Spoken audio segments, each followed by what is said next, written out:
Ce qui est génial, c'est que ça m'a permis tout de suite de générer du trafic sur mon profil. Du coup, je découvrais tous les jours des gens qui me regardaient pour la première fois sur Pinterest. Salut, c'est Hugo, je suis plus connu sous le nom de Woogies et je fais des recettes sur internet. J'essaye de faire des recettes originales, toujours très gourmandes et qui donnent envie d'être mangées avec les copains. Ça fait bientôt 2 ans que je fais à manger sur internet et un peu moins sur Pinterest. Je me suis lancé en ce début d'année 2022. Ce qui m'a poussé à me lancer sur Pinterest, c'est le format épingle idée. C'est parfait pour mes recettes.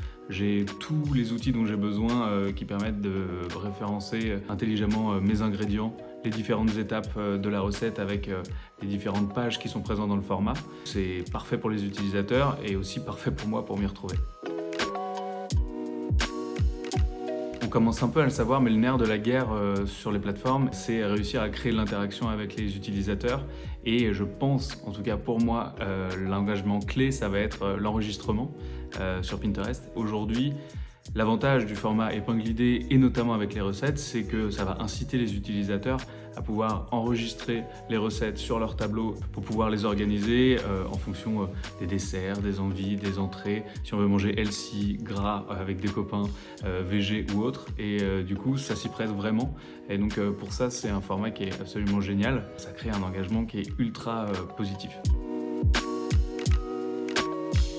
J'étais déjà présent sur d'autres plateformes et j'avais envie d'aller sur Pinterest pour aller chercher une nouvelle audience, une nouvelle communauté. Je savais aussi que mon audience captive, elle avait besoin de s'y retrouver, mais en même temps, elle n'avait pas besoin de revoir les contenus que j'avais déjà postés. Mon idée pour créer un vrai événement en arrivant sur Pinterest, c'était de créer un contenu inédit que j'avais jamais fait ailleurs sur internet. Du coup, je me suis lancé avec une série en 8 épisodes de série recettes en ASMR.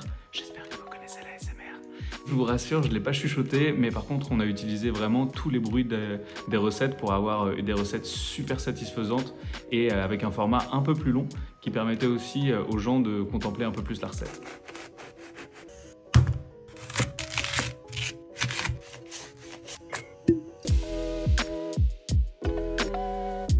Ce qui est génial, c'est que ça m'a permis tout de suite de générer du trafic sur mon profil parce que du coup, les audiences captives que j'avais déjà étaient super intéressées pour aller découvrir ces nouveaux contenus. Pour moi, c'était tout bénef parce que cet engagement organique m'a permis de générer un engagement d'une communauté qui ne me connaissait pas. Et du coup, je découvrais tous les jours des gens qui me regardaient pour la première fois sur Pinterest et c'était super satisfaisant. Et surtout, c'était vraiment pour moi la preuve que cette série inédite a porté ses fruits. Si vous me connaissez déjà, je vous invite à me dire en commentaire quelle est la recette qui vous a fait me connaître. Et si vous ne connaissez pas Woogies, je ne peux que vous inviter à aller sur mon profil, vous régaler, réaliser les recettes chez vous, me poser vos questions en commentaire, je suis super actif pour répondre.